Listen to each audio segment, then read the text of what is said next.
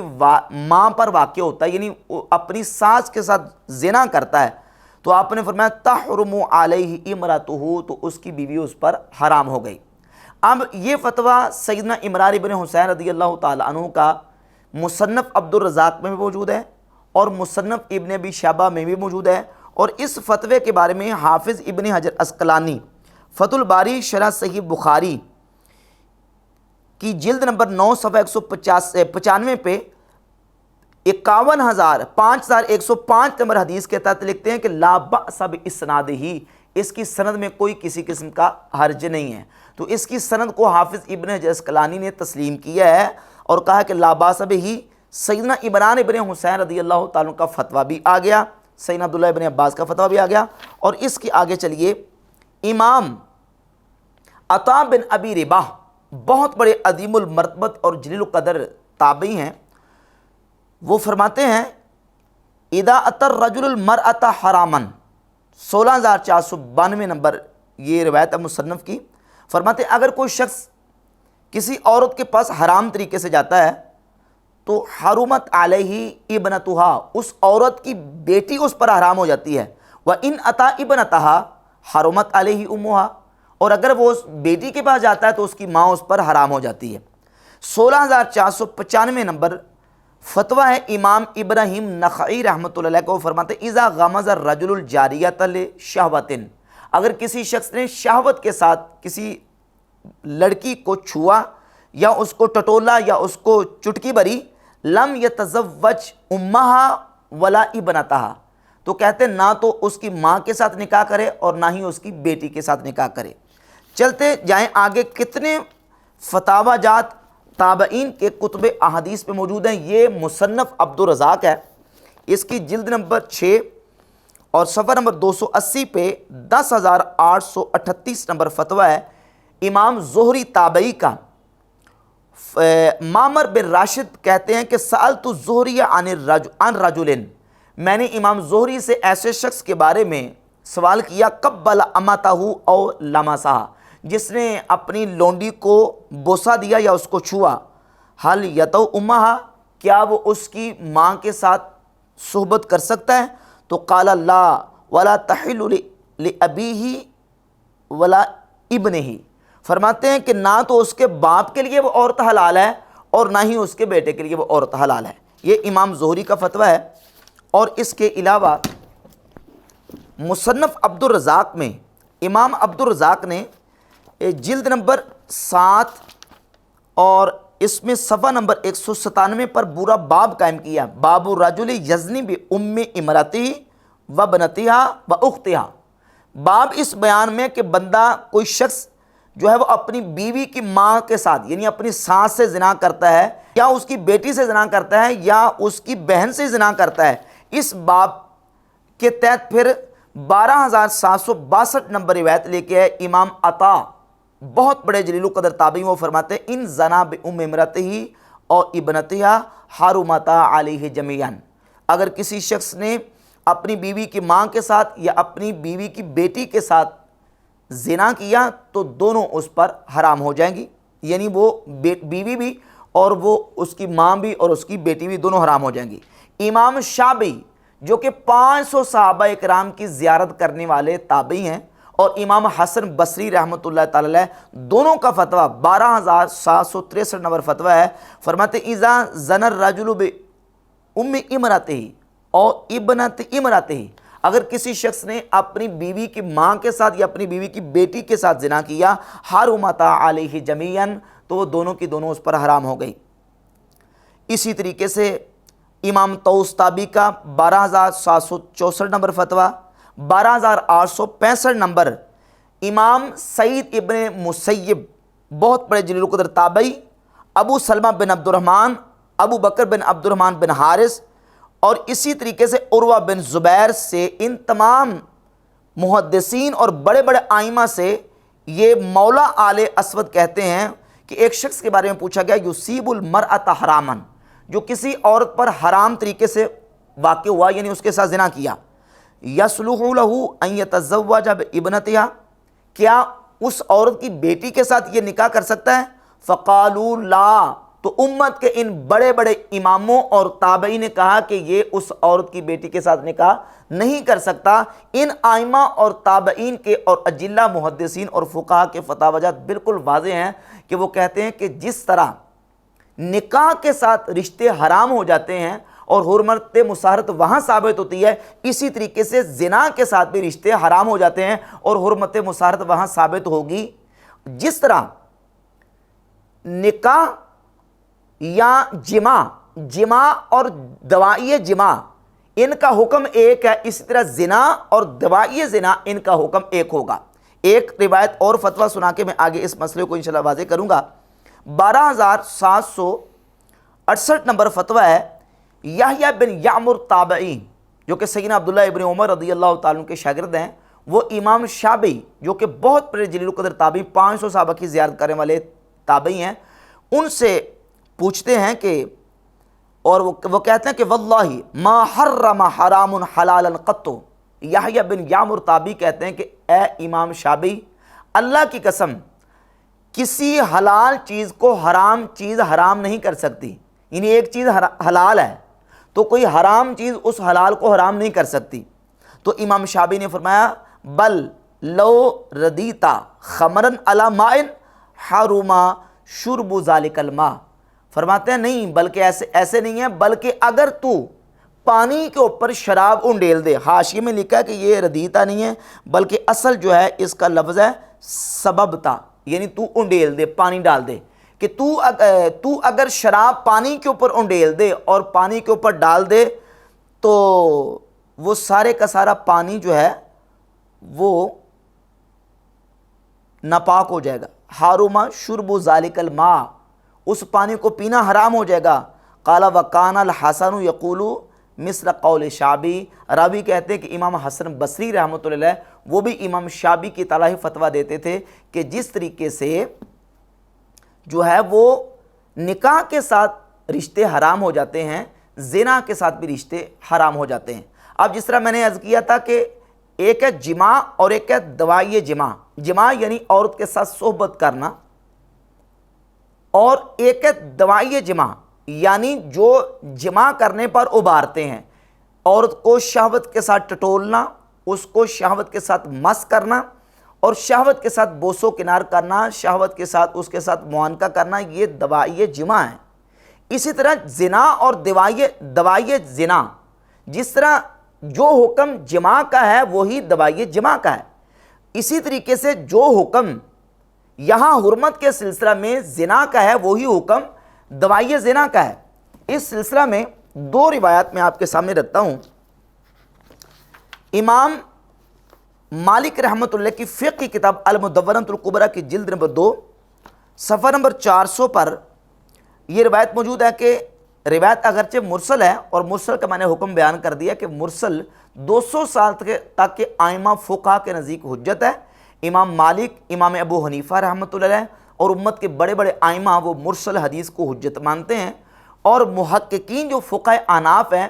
وہ بھی مرسل حدیث کو حجت مانتے ہیں، اگرچہ اس کی کچھ تفصیلات بیان کرتے ہیں۔ اور رہ گئی امام شافعی رحمۃ اللہ کی بات، تو امام شافعی رحمۃ اللہ کا جو کتاب ہے کتاب الرسالہ، اس کے اندر امام شافعی رحمۃ اللہ علیہ کچھ شرائط کے ساتھ مرسل حدیث کو حجت تسلیم کرتے ہیں۔ تو یہ مرسل روایت ہے کہ رسول اللہ صلی اللہ علیہ وآلہ وسلم نے ایسے شخص کے بارے میں فرمایا الذی یتزوج المرأۃ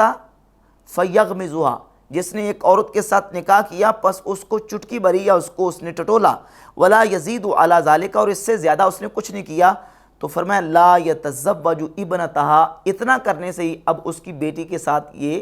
نکاح نہیں کر سکتا، حرمت ثابت ہوگی۔ اور سیدنا عبداللہ ابن مسعود رضی اللہ تعالیٰ عنہ فرماتے ہیں اذا قبلها فلا تحل له الابنۃ ابدا، کہ جب کسی عورت کو اس نے بوسہ دیا تو عبداللہ ابن مسعود رضی اللہ تعالیٰ عنہ فرماتے ہیں کہ اس کی بیٹی کے ساتھ ہرگز کبھی بھی نکاح نہیں کر سکتا، اس کی بیٹی اس کے لیے کبھی حلال نہیں رہی۔ اسی طرح امام عطا تابعی فرماتے ہیں اذا جلس بین فخذی ہا فلا یتزوج ابنتہا، جس عورت کے رانوں کے درمیان یہ بیٹھ گیا تو اب اس کی بیٹی کے ساتھ نکاح نہیں کر سکتا۔ تو یہ ائمہ، محدثین، فقہاء، تابعین اور صحابہ کرام رضی اللہ تعالیٰ عنہ کے فتاوی جات بالکل واضح ہیں کہ حرمت مصاہرت جو ہے وہ جس طرح نکاح کے ساتھ ثابت ہوتی ہے، اس طریقے سے زنا کے ساتھ بھی وہ رشتے حرام ہو جاتے ہیں۔ امام اعظم ابو حنیفہ رحمۃ اللہ تعالی علیہ کا جو موقف ہے حرمت مصاہرت کے حوالے سے، وہ یہ کہتے ہیں کہ جس طرح زنا کے ساتھ رشتے حرام ہوتے ہیں، دوائی زنا جو کہ زنا کو ابارنے والے ہیں، زنا کی دعوت دینے والے ہیں، ان اسباب کے ساتھ بھی ہم حرمت کا حکم دیں گے۔ اور یہ فقہ حنفی کا ایک سمجھیں کہ ایک بڑا محتاط موقف ہے، جس کو مرزا جیلمی نے اس کا مذاق اڑانے کی کوشش کی ہے، اور کہتے ہیں کہ امام بخاری تو فقہ حنفی کے اس مسئلے کا مذاق اڑاتے تھے۔ یعنی امام بخاری امام حسن بصری کے مسئلے کا مذاق اڑاتے تھے، امام شعبی کے مسئلے کا مذاق اڑاتے تھے، عطا